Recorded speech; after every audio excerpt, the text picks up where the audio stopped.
Hey everyone! Welcome to All Things Iceland, the go-to place to learn about Icelandic history, culture, society, language, and nature. My name is Jules, and today I'm going to be sharing some truths about summer in Iceland.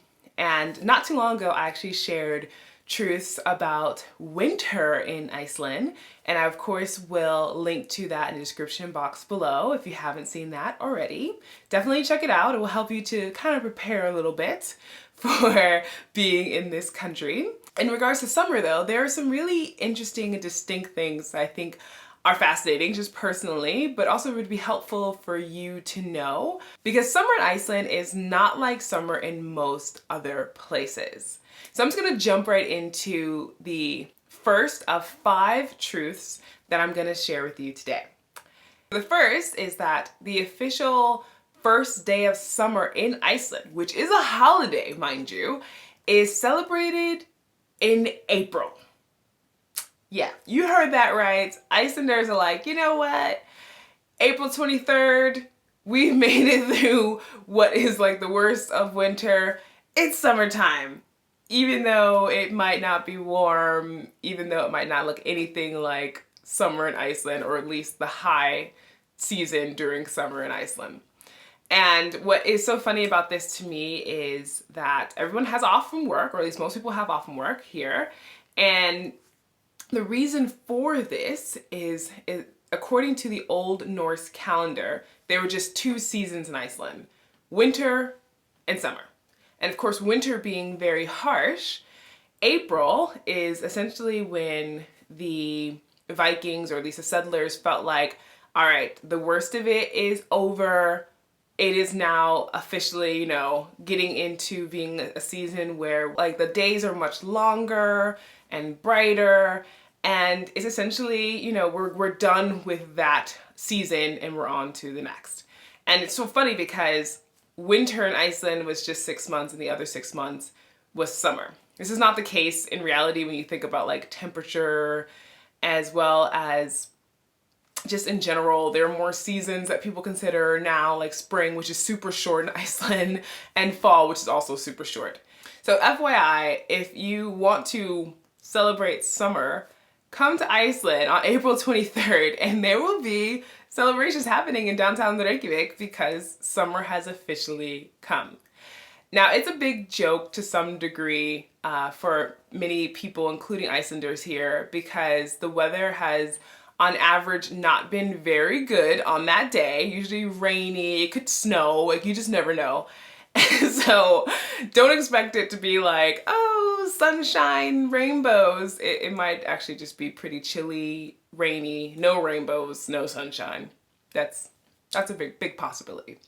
That's what a fascinating truth, just to kind of set the tone for the other ones that are coming up.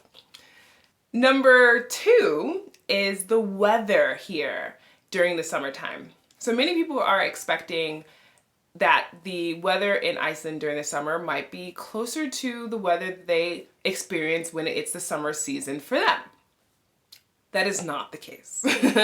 So in the summertime, if it gets up to 16 degrees Celsius, which is around 60 degrees Fahrenheit in Iceland, people are like, woo, woo, it is warm, it's so nice outside. And to be fair, if the sun is out, it does feel pretty warm. Last summer, which was 2019, we had an amazing summer when sometimes the temperatures went up to 20 degrees Celsius. And I kid you not, people were going around like running without their shirts on. Like you would have thought we were on Venice Beach or something. Like it was hilarious and amazing. I've acclimated to this, so I totally get it. I was sweating at some point. So it's just like, wow, it's amazing what the human body can get used to.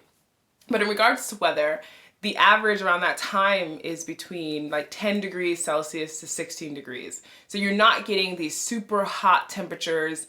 I think it's great to go hiking in this type of weather, and it's always good to bring layers. And I'm gonna do a video specifically around wearing layers in Iceland because it's an important part of your trip that will help to keep you warm and dry. It's also important to know that There can be, of course, a lot of rain. There can be windstorms. And these windstorms, when you're driving, let's just say that you're near a black sand desert, the wind can pick up the sand and it can, of course, hit your car and start to peel away the paint on your car. So it's really serious if there are high winds to pay attention to that. Safetravel.is is what I always recommend that you pay attention to. They always have alerts about road closures, storms, places to keep away from if there's potential danger. Listen to them. They're not doing this just only to be precautious. They're doing this to potentially save lives. And also, if you do get into danger, you're putting other people's lives at risk, because the people that come to rescue you on the rescue teams, they're volunteers. They don't get paid to do this. They've been highly trained to be able to help people, but at the same time, they have lives, families, whatever else, and they could potentially get hurt just trying to help you because you didn't heed the warnings. So weather-wise, I hate to say it, but don't expect that it's going to be just lots of sunshine, due to the fact that it's much brighter during this time of the year and it's the summer season. Weather, regardless of the year in Iceland, can be very unpredictable and unstable. There's a funny Icelandic saying that if you've been to Iceland, you've definitely heard this, which is, if you don't like the weather in Iceland, just wait 5 minutes. For the most part, it's true. I mean, there are times where it's like, oh wow, it's crazy windy, and all of a sudden it's sunshine and still and brightness. And it's just like, that was really strange. It's a very strange weather pattern happening today. But this happens quite often, so just be aware of that and be prepared. The third truth is for all of you out there who plan to come to Iceland during the summertime and you're hoping to see the Northern Lights. Well, I am here to tell you that you're not going to see the Northern Lights during the time where it's 24-hour brightness in Iceland. So part of June, all of July, and part of August are when it's 24-hour brightness. It doesn't always mean you'll see the sun, but 3 o'clock in the morning can look very similar to 11 o'clock in the morning or 4 o'clock in the afternoon. It's bright all day long. And that makes it very difficult, basically almost impossible, to see the Northern Lights during that summer season. That's why you won't see tour companies running Northern Lights trips. And if you do see a tour company running a Northern Lights trip during like July, let's just say, that's a scam. Don't fall for it. It's gonna be almost impossible for you to see them. In late August, when the dark nights start to come back, there have been times where people have cited Northern Lights really strongly. So I'm not saying that no time in the summer this could happen, but just be aware that the majority of summertime in Iceland, it's just not possible. Most Northern Lights trips stop mid-April because of how long the bright days are, and they don't pick up again until late August. So that's just one thing to be aware of. On the bright side, you can go hiking at any time of the day. There are plenty of awesome hiking trips. You can go driving at any time of the day. It's bright out, and I love that part. Like, summertime for me is like, we have to do tons of things. There's so much light, and it's really beautiful. Of course, I love when winter comes because of the gorgeous sunsets and potential to see Northern Lights in the winter wonderland. But summer has its special midnight sun part to it that you can't beat. It's amazing. So definitely take advantage of the midnight sun, but just know that you won't be able to see the Northern Lights. The fourth truth is that the south coast of Iceland during the summer can be quite crowded. And there have been articles that have come out about how Iceland has too much tourism, you should go visit other places. And to be fair, in the south coast, there are a lot of people for sure that come here. Granted, there are other parts of the country to go to. So I recommend, even though I think the parts of the south coast are really beautiful and definitely worth a visit, but if you can swing it, go to other places like the West Fjords, which is hands down one of my favorite areas of this country. It's so beautiful there, and there's so much to see, and there's really not a lot of people. As well as go to Akureyri in the north, and the Mývatn area, which does get a decent amount of people, but not the same amount that is in the south. And of course to the east fjords. I mean, there's just so much. And inside of Iceland, in the middle, the highlands are incredible. I had the opportunity to go on a 9-day trekking tour in the highlands. It was, you know, challenging, but the things you see and the silence, the solitude, all of those things are just completely worth it. So I just recommend going to see other parts of the country. I don't think you have to ignore the South Coast, but if you want to see it, maybe coming during the times where it's not the high season for tourism. So in July and August, there are a lot of people here, and they specifically go to the South Coast.